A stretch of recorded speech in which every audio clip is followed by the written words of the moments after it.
মা আমি ইটালি যাব। তাহলে বাপ চলো তোমার আব্বার সাথে কথা বলে আসি। চলো।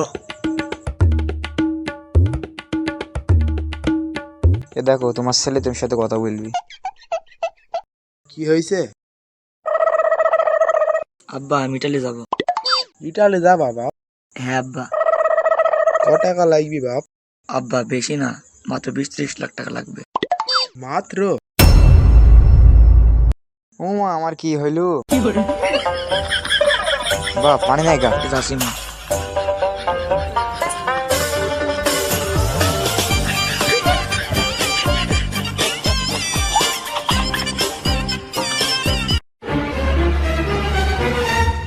চলো বাপ হাসপাতালে।